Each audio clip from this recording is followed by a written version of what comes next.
Morning students, welcome to my channel Ultimate Science. और आज हम लेके आए हैं class +2 chapter number 1 the solid state. उसका एक बहुत इंपॉर्टेंट टॉपिक का नाम है इम्परफेक्शंस और डिफेक्ट्स इन क्रिस्टलाइन सॉलिड्स। अब बात आती है बेटा, क्या होता है इम्परफेक्शंस, क्या है डिफेक्ट्स और क्या है क्रिस्टलाइन सॉलिड्स। क्रिस्टलाइन सॉलिड्स के बारे में आपने मेरी इस चैप्टर के फर्स्ट वीडियो में देखा। क्रिस्टलाइन सॉलिड होते क्या हैं? Those solids which have regular arrangement of constant particles, these are called crystalline solid। और वहां मैंने ये आपको बताया भी था, A positive B negative, A positive B negative. फिर हम स्पाइरल जाएंगे सांप की तरह, A positive B negative, A positive B negative, A positive B negative, A positive B negative, A positive B negative, A positive B negative. This is the regular arrangement of constant particles. अब imperfection या defect क्या है? Any deviation in the ideal arrangement of constituent particles in any crystalline solid। कोई भी crystalline solid है, उसके अंदर constant particle का जो आइडियल अरेंजमेंट है, जो रेगुलर अरेंजमेंट है, यदि उसमें किसी भी तरह की कोई भी डेविएशन आ जाते हैं, कोई भी बदलाव हो जाता है, भले उनके सीक्वेंस में बदलाव हो, भले पार्टिकल मिसिंग हो, भले नए पार्टिकल्स आए, then this is called imperfection और डिफेक्ट।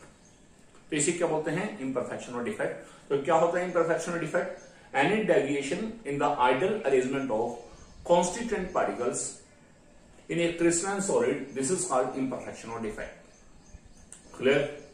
अब इम्परफेक्शन डिफेक्ट क्या हो गया ये तो पता चल गया आपको। अब किसी हमारे पास क्रिस्टलाइन सॉलिड के अंदर अरेंजमेंट की बात तो हमें पता चल गई, लेकिन इनमें पर्टिकुलर पोजिशंस को क्या बोला जाता है, पहले हम वो बता रहे हैं। फर्स्ट पॉइंट, आप जानते हैं कि हमारे पास हमने पढ़ा था यूनिट सेल के बारे में भी, और उसमें मैंने आपको बताया भी था each particle present in a unit cell represent one constant particle and each particle is called lattice point. तो जितने भी ये A positive B negative, A positive B negative, A positive B negative ये सब दिख रहा है, they all are the lattice point. यानी कि ए पॉजिटिव बी नेगेटिव ये सब क्या है? These are the lattice points and they are representing the constant particles. Second thing, हम जानते हैं कि कांस्टेंट पार्टिकल का क्या है? Regular arrangement. तो जिन पोजीशंस को इन कांस्टेंट पार्टिकल ने ऑक्युपाई किया हुआ है, यानी कि the position fixed for the constant particles, these positions are called lattice sites. उन्हें क्या बोलते हैं? Lattice site. यानी कि मैंने इसे सर्कल दिखाया, तो यानी कि बी नेगेटिव पार्टिकल क्या है? इस सर्कल के अंदर पड़ा है। यानी कि इस सर्कल क्या है? इस बी नेगेटिव की पोजीशन है, इसकी लोकेशन है, तो इसे मैंने क्या बोला है? Lattice site. थर्ड थिंग, आपने लोअर क्लासेस से ही पढ़ा है और आपने क्यूबिक लॉस पैकिंग के टॉपिक में पढ़ा है।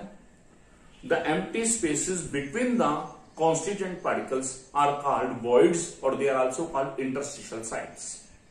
अब आपके सामने ये A positive B negative, A positive B negative, ये सब क्या है? पार्टिकल्स हैं, और ये भी इसका क्या हो गया? Empty space. तो इस एम्प्टी स्पेस को हम क्या बोलते हैं? दीज आर इंटरस्टिशियल साइट्स और they are also called voids. Mainly हम यहां इंटरस्टिशियल साइट का यूज करेंगे।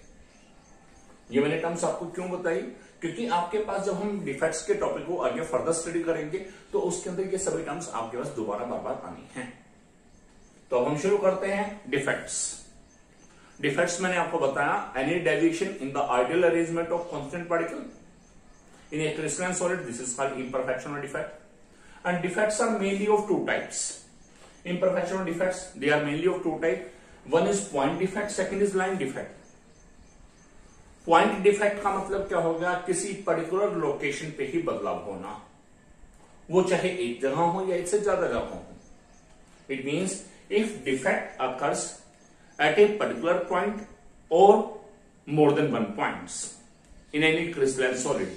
भले जैसे यहां ए पॉजिटिव है, इस ए पॉजिटिव को बाहर निकाल के इसकी जैसे सी पॉजिटिव आ जाए, या इस ए पॉजिटिव को बाहर निकाल दे, या ये ए पॉजिटिव बी नेगेटिव दोनों को बाहर निकाल दे, या बी नेगेटिव को बाहर निकाल के इसके लिए इलेक्ट्रॉन रखते हैं। इट मींस द डेविएशन और डिफेक्ट, या हम ये कहेंगे इफ इम्परफेक्शन और defects occurs at a particular point और more than one points, then this is called imperfection और defect and then this is called point defect. उसे तो हम बोलेंगे पॉइंट डिफेक्ट। अब सेकेंड है लाइन डिफेक्ट। लाइन डिफेक्ट क्या है? If defect occurs in a particular line, यदि ये पूरी की पूरी लाइन में डिफेक्ट आ जाए, जैसे ये पॉजिटिव बी नेगेटिव, ये पॉजिटिव बी नेगेटिव, ये पूरी की पूरी लाइन के पार्टिकल्स में डिफेक्ट आ जाए, यानी कि या तो ये सारे मिस हो जाए, या इनकी बजाय कोई नया पार्टिकल आ जाए, या इनकी बजाय अनायंस की बजाय इलेक्ट्रॉन्स आ जाए, या ये यहां से निकल के अपनी लेटिस साइड से निकल के इंटरस्टिशियल साइड्स पे आ जाए, then this is called line defect. तो उसे क्या बोलते हैं? Line defect. तो पॉइंट डिफेक्ट मीन क्या हो गया? Defect occurring at a particular point. And line defect क्या है? The defect occurring at the defect occurring at a particular point or more than one points, and the defect occurring in a particular line. अब जो हमारे पास point defects हैं, they are mainly of three types. One is stoichiometric defect, second is non-stoichiometric defect, third is the impurity defect. अब मेरे इस video में मैं आपको stoichiometric defect एक्सप्लेन करूंगा, नेक्स्ट वीडियो में नॉन stoichiometric defect, और उससे नेक्स्ट वीडियो में impurity defects. अब क्या होता है stoichiometric defects? Stoichiometric defect comes from the word stoichiometry, and stoichiometry represents ratio. So what is stoichiometric defect? If the ratio of number of cations and anions remains same after the defects. इसका मतलब क्या है? हमें किसी crystalline solid में number of cations और anions की ratio शुरू में देखनी है कितनी है, और यदि डिफेक्ट होने के बाद भी यदि रेशियो वही की वही रहती है, यानी कि उसमें कोई चेंज नहीं आ रहा है, then this defect is called stoichiometric defect. दोबारा बता रहा हूं, स्टोइचोमेट्रिक डिफेक्ट क्या है? If the ratio of number of cations and anions remain same after the defect, then this is called stoichiometric defect. And this stoichiometric defect it is of two types. Further अभी यहां explain में जाएगा, ठीक है? चलो बताते हैं। स्टोइचोमेट्रिक defects two types के, one is Schottky defect and second one is Frankel defect. Schottky defect, Frankel defect. And what is Schottky defect, what is Frankel defect? अब हम इसे एक्सप्लेन करेंगे। तो सबसे पहले हम यहां देख रहे हैं कि हमारे पास एक क्रिस्टलाइन सॉलिड है जिसमें क्या एक रेगुलर अरेंजमेंट है। फर्स्ट ऑफ ऑल मैं आपसे पूछता हूं, what are the number of cations?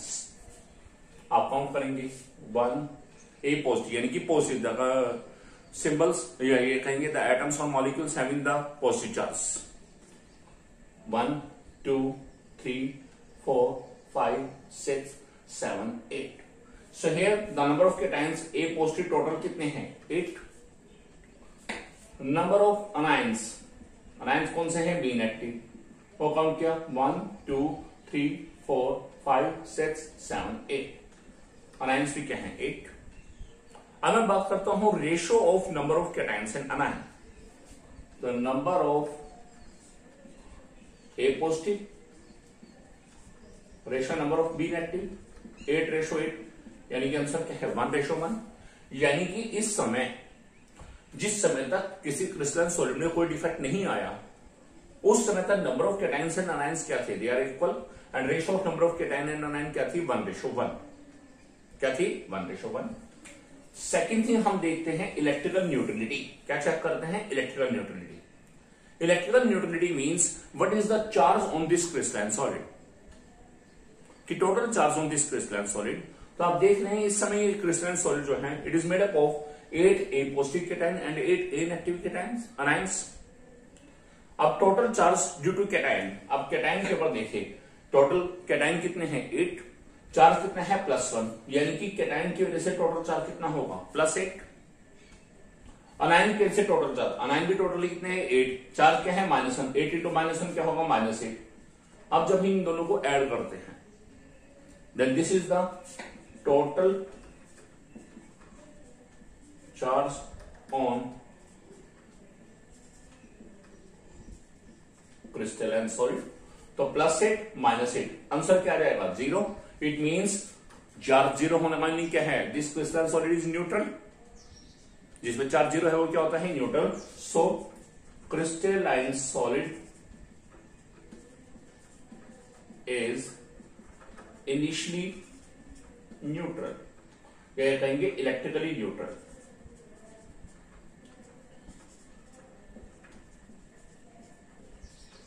Point समझ आएगा? सो ये है हमारे पास स्टार्टिंग की बात, जब तक हमने कोई डिफेक्ट नहीं किया। Clear? Crystalline solid, total number of cation 8, A positive, total number of anions B negative कितने हैं, वो भी 8, number of cations ratio number of anions 8:8, that is 1:1. And second thing, total charge on crystalline solid, cation कैसे total charge 8 into +1 +8, anion कैसे total charge 8 into -1 -8, इन दोनों को add किया answer क्या क्या 0. चार्ज 0 का मतलब क्या है, crystalline solid is electrically neutral. अब बात आती है डिफेक्ट की. मैंने आपको बताया स्टोइचियोमेट्रिक डिफेक्ट क्या है, दोबारा बता रहे हैं स्टोइचियोमेट्रिक डिफेक्ट क्या है, if the ratio of number of cations and anions remain same after the defect. यानी कि डिफेक्ट से पहले नंबर ऑफ कैटायन और अनायन की रेशियो क्या थी और बाद में क्या थी. यदि ये दोनों रेशियो सेम आते हैं then this defect is called stoichiometric defect. अब मैं एक्सप्लेन कर रहा हूं. वन इज स्कोटकी डिफेक्ट,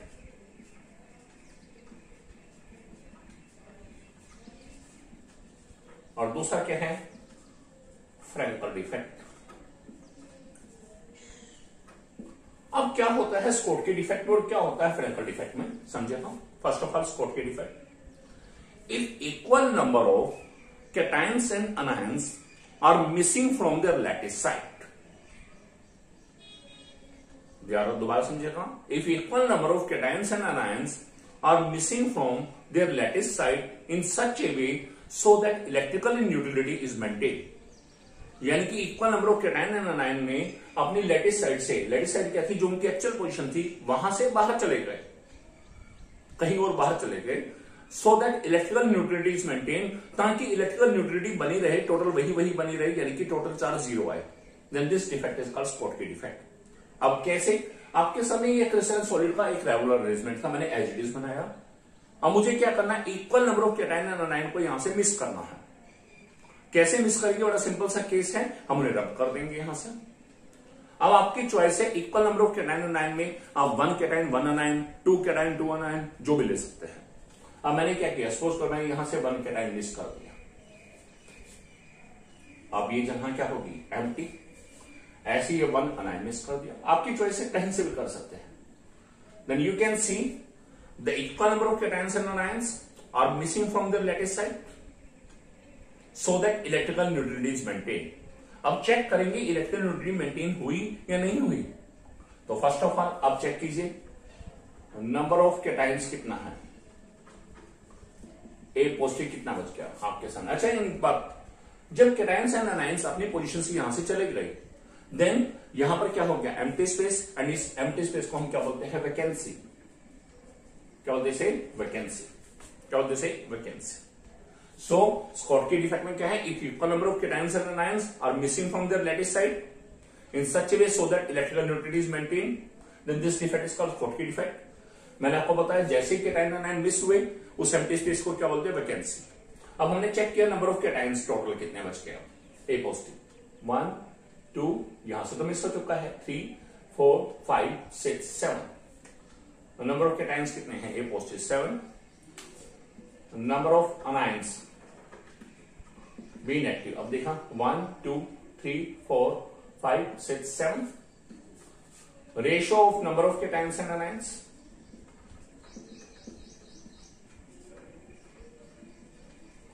अब क्या होगा हमारे पास 7:7, यानी कि क्या 1:1. तो आपने चेक भी कर लिया कि जब हमारे पास डिफेक्ट नहीं हुआ था, यानी कि क्रिस्टलाइन सॉलिड इनिशियली था, उस समय कैटायंस एंड अनायंस की रेशियो क्या थी, 1:1. अब हमने उस पर डिफेक्ट क्रिएट किया, और डिफेक्ट क्रिएट करने के बाद भी हमने क्या देखा, ratio of number of cations and anions क्या है, 1:1. सो यानी कि रेशियो सेम है. जिसमें कौन सा डिफेक्ट है, स्टोइचियोमेट्रिक डिफेक्ट. कौन सा डिफेक्ट है, स्टोइचियोमेट्रिक डिफेक्ट. अब हम बात करते हैं इलेक्ट्रिकल न्यूट्रलिटी की. अब total charge on crystalline solid after defect. अब इस डिफेक्ट के बाद total charge on crystalline solid, आप देखिए कैटायन कितने हैं, 7.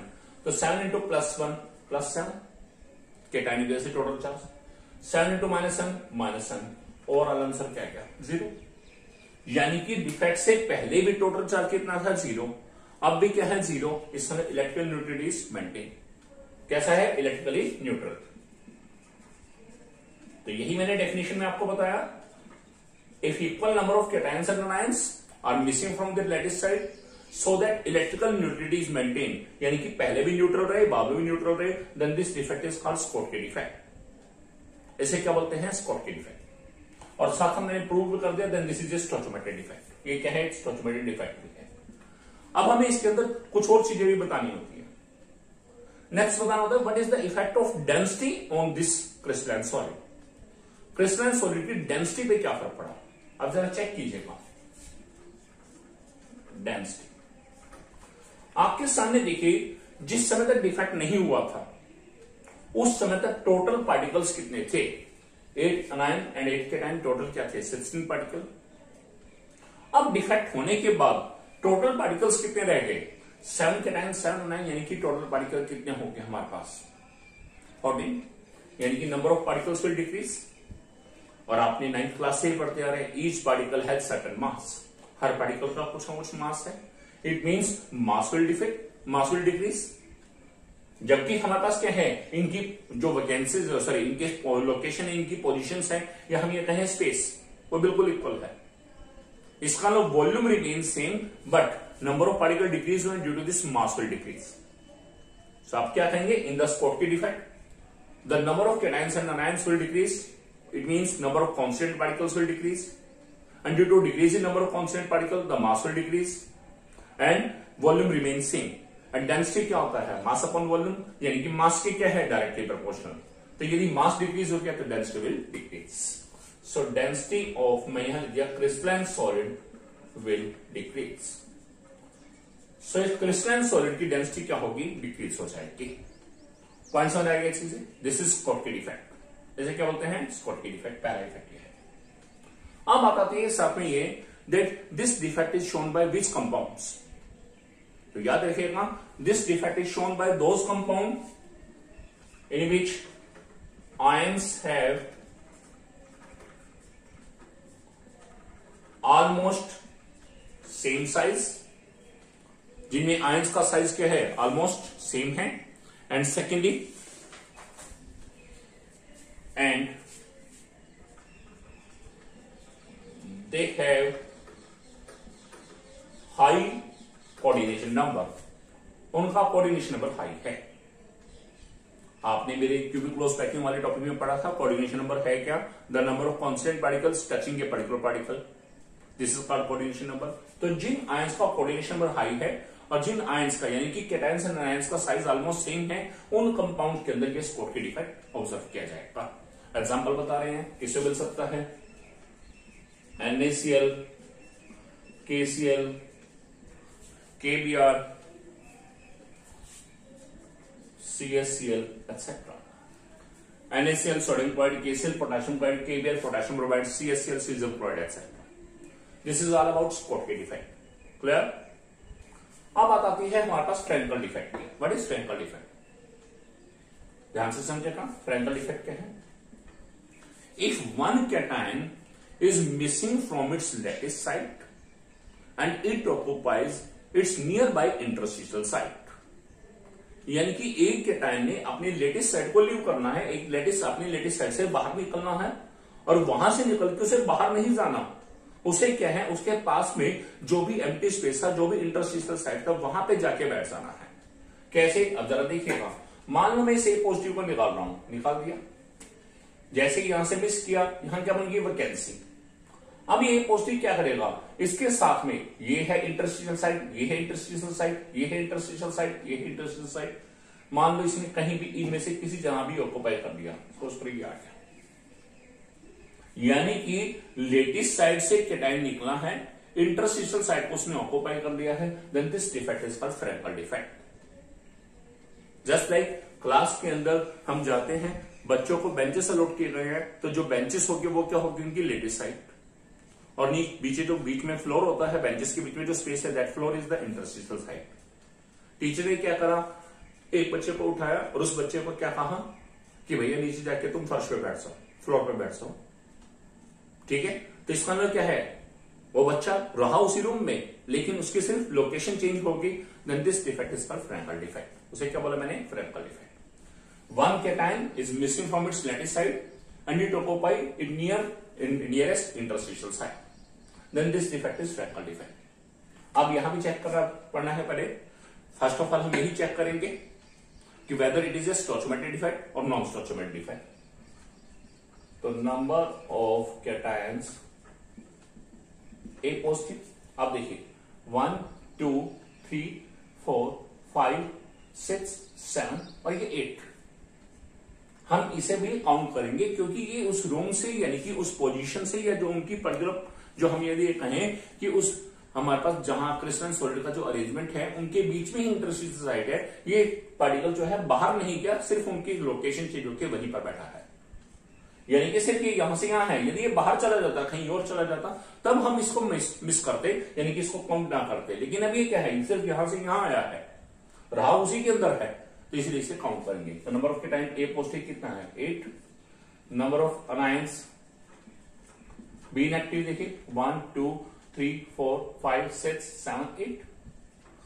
Ratio of number of cations and anions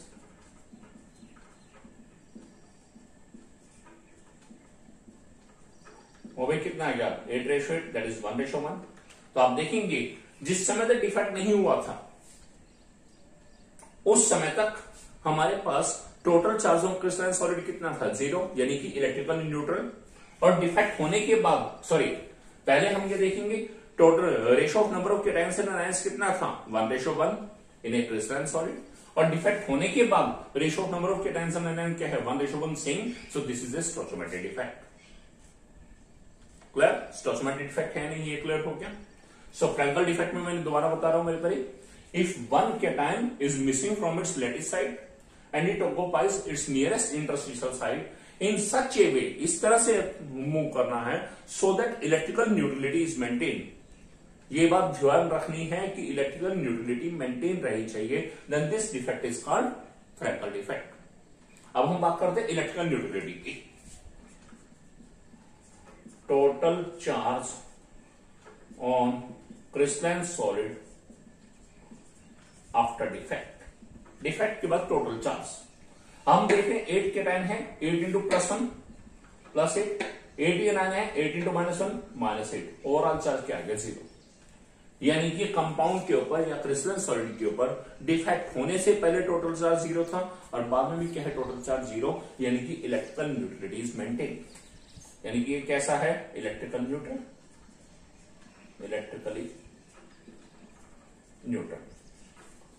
this is Frenkel effect. अब आते हैं वही बात इफेक्ट ऑफ फ्रैंकल इफेक्ट कि जब भी कोई डिफेक्ट होगा क्रिस्टलाइन सॉलिड की प्रॉपर्टीज में कुछ ना कुछ चेंज आएगा। तो अब हम ये देखेंगे इफेक्ट क्या पड़ा।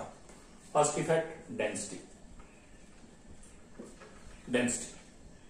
अब आपने यहां देखा कि जिस समय हमारे पास स्टार्टिंग के अंदर कोई डिफेक्ट नहीं हुआ था, टोटल कांस्टेंट पार्टिकल कितने थे 16। डिफेक्ट होने के बाद 1 2 3 4 5 6 7 8 9 10 11 12 13 14 15 एंड दिस इज 16। हम इसे भी काउंट करेंगे क्योंकि ये बाहर नहीं गया है, सिर्फ इसकी पोजीशन चेंज हुई है कि बच्चे को हमने बेंच से उठा के फ्लोर पे बिठाया है, उसे रूम से बाहर नहीं निकाला है।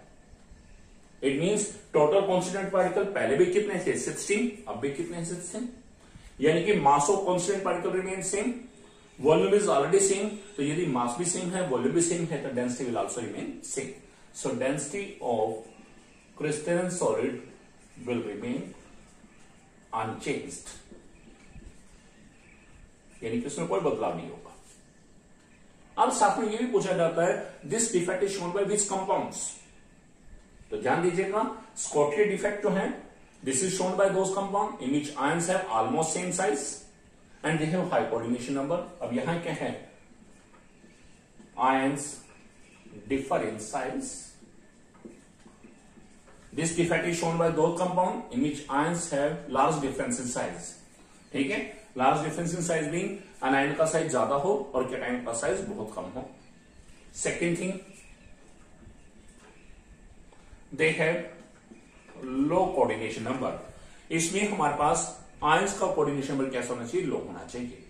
एग्जांपल क्या है इसका which compound will show ZnS zinc sulphide, यही लिख देते हैं ध्यान रहेगा ZnS zinc sulphide and second is the silver halide. Silver halides में AgCl, AgBr, AgI, they will show the Frenkel defect. Clear? अब हमारे पास एक चीज और आता है question, name a substance which shows both Schottky and Frenkel defect. हमारे पास एक क्रिस्टलाइन सॉलिड है which will show both Schottky defect as well as Frenkel defect, and this is the AgBr, silver bromide. Clear? Clear हो गया कि AgBr जो है, this is the compound which will show both Schottky and Frenkel defect. Clear? एक question और भी आता है यहां पर, why alkali metal halides does not show Frenkel defect. कि अल्कली मेटल के हैलाइड्स है, अल्कली मेटल मीन ग्रुप 1 के metals, lithium, sodium, potassium, rubidium, caesium, francium, उनके जो हैलाइड्स है जैसे NaCl, KCl, NaBr, KBr, ये सभी, they will not show Frenkel defect. Why? अब आप फ्रैंकल डिफेक्ट को जब ऑब्जर्व करें तो आपने क्या देखा, एक कैटायन निकला है अपनी लेटिस साइड से, और उसने ऑक्यूपाई किसको किया है, इंटरस्टिशियल साइड को। और हम ये भी जानते हैं इंटरस्टिशियल साइड्स या वॉइड्स हैं, इनका साइज क्या होता है, स्मॉलर है देन कांस्टेंट पार्टिकल। तो इसका मतलब यदि इस पार्टिकल का साइज स्मॉल होगा तब तो वो इस इंटरस्टिशियल साइड को ऑक्यूपाई कर पाएगा, और यदि इसका साइज लार्ज होगा तो ये नहीं ऑक्यूपाई कर पाएगा। और आपने +1 में चैप्टर 3 में पढ़ा भी है आयनिक रेडियस के टॉपिक में, as you move down the group, ionic radius will increase, and as you move across the period from left to right, ionic radius will decrease. And in the periodic table, group 1 elements, ठीक है, बिल्कुल extreme left में है। तो जब हम lithium, sodium, potassium ऐसे चलते हैं, टॉप टू बॉटम जाते हैं ग्रुप में, then ionic size will increase, यानी कि कैटायंस का साइज क्या होगा, इंक्रीज, यानी कि ionic radius of cation will increase. और पीरियड के अंदर मूव करते हैं, ionic radius will decrease. It means alkali metal cations have largest size among all the cations of periodic table. Clear? तो जब साइज लार्जर है तो ये वो कैटायन क्या होंगे, इन इंटरस्टिशियल साइड को ऑक्यूपाई ही नहीं कर पाएंगे, और जब ऑक्यूपाई नहीं कर पाएंगे तो इस समय में वो कंपाउंड या वो क्रिस्टलाइन सॉलिड या अल्कली मेटल के हैलाइड जो हैं, they will not show Frenkel defect. तो आप बताएंगे in case of alkali metal halides, the alkali metal cations have largest size and they can't occupy the interstitial sites due to their larger size, and that's why alkali metal halides does not show Frankel defect. Clear? So आज हमारे जो topic थे स्टोइचोमेट्रिक defects, इससे मैंने 2 topic बताए, Schottky defect and Frenkel defect, आपके सामने है।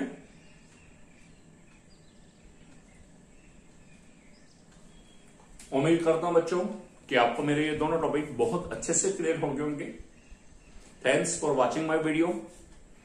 Please like, comment and share कीजिएगा यदि आपको मेरा वीडियो बहुत अच्छा लगा, और मेरे चैनल को सब्सक्राइब करने के लिए ultimate science by Satish Kalra search करके उसे सब्सक्राइब कीजिएगा। तब तक के लिए bye, thanks and best wishes.